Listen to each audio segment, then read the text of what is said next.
आप एक तरफ कह रहे हैं कि जाति आधारित गणना कराने का जो फैसला बिहार में हुआ, आपकी पार्टी उस सरकार में शामिल थी, लेकिन दूसरी तरफ जाति आधारित गणना को रोकने के लिए भारत सरकार के सॉलिसिटर जनरल को आपने कोर्ट में खड़ा कर दिया विरोध करने के लिए। वो सॉलिसिटर जनरल किसके निर्देश पर गया था? गृह मंत्रालय के निर्देश पर गया था, जिस विभाग के आप मंत्री हैं। तो आपको यह भी ईमानदारी से बताना चाहिए था। ईमानदारी तो ईमानदारी होता है ना, तो आपको ईमानदारी से बताना चाहिए था कि हम सरकार में थे जरूर, लेकिन हम भीतर भीतर षड्यंत्र कर रहे थे इसको रोकने का। ये बात आपको बताना चाहिए। आप कह रहे हैं कि आंकड़ा गलत है। अरे भाई, आंकड़ा अगर गलत है तो आपका आज ऐलान कर देते मुजफ्फरपुर में कि हम देश भर में जाति आधारित जनगणना कराएंगे और बिहार में जो गलत आंकड़ा है उसको हम गलत साबित करेंगे। आप सभी साथियों को आमंत्रित किए,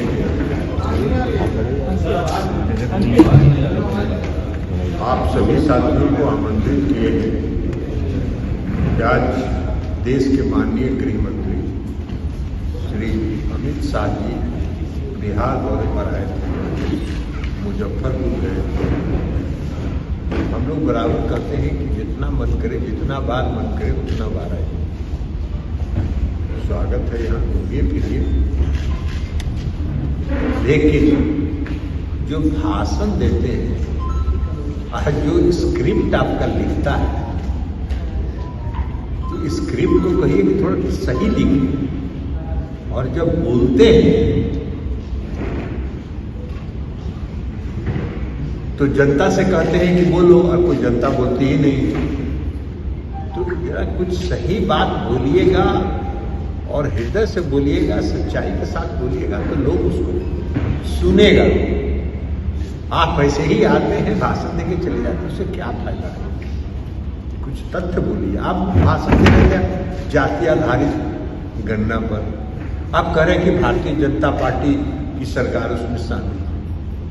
भारतीय जनता पार्टी भी उस सरकार में शामिल थी जिसमें जाति आधारित गणना का फैसला हुआ।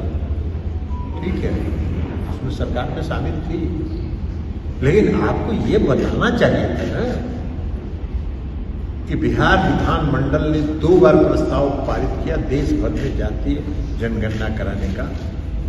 आपको ये बताना चाहिए था ना कि जनता दल यूनाइटेड के 11 सांसदों का प्रतिनिधि मंडल आपसे मिलकर आपसे जाति आधारित गणना देश भर में कराने का अनुरोध किया था।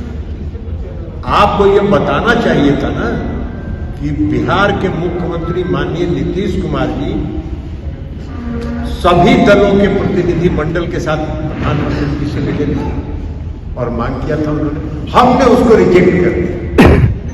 ये बताना चाहिए था, ये सच्चाई है। और अगर आपका चरित्र ही दोहरा, आप दोहरे चरित्र के व्यक्ति, आप एक तरफ कह रहे हैं कि जाति आधारित गणना कराने का जो फैसला बिहार में हुआ, आपकी पार्टी उस सरकार में शामिल थी, लेकिन दूसरी तरफ जाति आधारित गणना को रोकने के लिए आपने पूरा षड्यंत्र किया। पटना हाईकोर्ट में याचिका दायर करवाया, सुप्रीम कोर्ट में, यहां से जब खारिज हो गया तो सुप्रीम कोर्ट में याचिका दायर करवाया, और भारत सरकार के सॉलिसिटर जनरल को आपने कोर्ट में खड़ा कर दिया विरोध करने के लिए। वो सॉलिसिटर जनरल किसके निर्देश पर गया था? गृह मंत्रालय के निर्देश पर गया था, जिस विभाग के आप मंत्री हैं। तो आपको यह भी ईमानदारी से बताना चाहिए था। ईमानदारी तो ईमानदारी होता है ना, तो आपको ईमानदारी से बताना चाहिए था कि हम सरकार में थे जरूर, लेकिन हम भीतर भीतर षड्यंत्र कर रहे थे इसको रोकने का। ये बात आपको बताना चाहिए। तो आपका तो फितरत ही है, आपका चरित्र ही दोहरा है, आप दोहरे चरित्र के व्यक्ति। आप कह रहे हैं कि आंकड़ा गलत है। अरे भाई, आंकड़ा अगर गलत है तो आपका आज ऐलान कर देते मुजफ्फरपुर में कि हम देश भर में जाति आधारित जनगणना कराएंगे और बिहार में जो गलत आंकड़ा है उसको हम गलत साबित करेंगे। तो गलत साबित करिए। तो ये क्यों आते हैं बिहार इस तरह की फिजूल बात करने के लिए। बिहार में आपने कहा कि अति पिछड़ों की संख्या घट गई। अरे पिछड़ों की संख्या घट गई, अति पिछड़ों की संख्या 37% है। आपको गृह मंत्री की कोई ज्ञान नहीं है बिहार में अति पिछड़े वर्ग के लोगों की संख्या के बारे में। बढ़ गया संख्या, पिछड़ों की संख्या बढ़ गई, और दोनों मिला के पिछड़े और अति पिछड़े मिला के 62% हो गए, 63%। तो ये ना आपको बताना चाहिए था। तो आप कुछ सच्चाई बोल नहीं रहे, बोल रहे हैं बोलो बोलो बोलो, है कि नहीं, है कि नहीं। अरे ऐसे थोड़ी होता है, सच बात बोलिए। आपको कहना चाहिए था सीना ठोक के कि हाँ हमने कराया था और हमने षड्यंत्र किया इसको रोकने के लिए, लेकिन सुप्रीम कोर्ट मेरी बात नहीं मानी। ये सच्चाई था और ईमानदारी थी, और ईमानदारी से आप बताते तो बात समझ में आ जाती।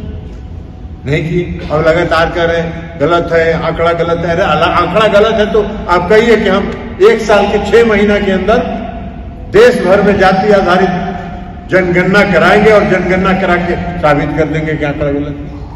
बिहार में जो आंकड़ा है वो 100% सही आंकड़ा है। और माननीय मुख्यमंत्री जी ने जो जाति आधारित गणना कराई है उससे आपका चेहरा बेनकाब हो गया है, भारतीय जनता पार्टी का चेहरा बेनकाब हो गया है। इसलिए आप विधवा विलाप कर रहे हैं और आपके स्क्रिप्ट लिखने वाले लोग आपको गलत सलाह दे रहे हैं। ये भी कहा है कि छठ में हम मानते हैं कि ये सरकार खत्म हो जाए और परशुराम अभी छठ आने वाला है। दिल्ली में भारी मंगल राज है, उत्तर प्रदेश में तो रोज मंगल राज है ना। उत्तर प्रदेश में तो बहुत भारी मंगल राज है।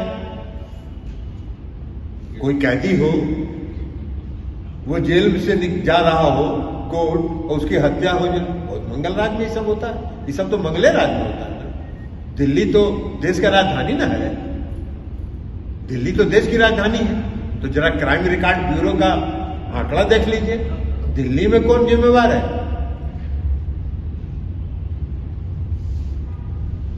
गैंगवार का अड्डा बता रहे हैं बिहार को, गैंगवार का अड्डा बन गया है। कौन कहां गैंगवार हो रहा है, कहां गैंगवार हो रहा है, कहां गैंगवार हो रहा है। मणिपुर में क्या कर रहे हैं। अरे मणिपुर में तो आज तक देश के प्रधानमंत्री एक बार मणिपुर नहीं गए, और समूचा विदेश का दौरा करते हैं, मोदी मोदी मोदी मोदी नारा लगवाते रहते हैं। मणिपुर इस देश का अंग है कि नहीं है। मणिपुर में महिलाओं के साथ जो हुआ, आज पूरे विश्व में हमारा देश शर्मसार है, पूरे विश्व में हमारा सर झुका है। और इस देश के प्रधानमंत्री ने एक बार भी मणिपुर का दौरा करके वहां के लोगों में विश्वास पैदा करने का काम नहीं किया। सरकार का ये काम है लोगों में विश्वास पैदा करना। लाइव बिहार YouTube पर सब्सक्राइब और Facebook पर लाइक जरूर करें।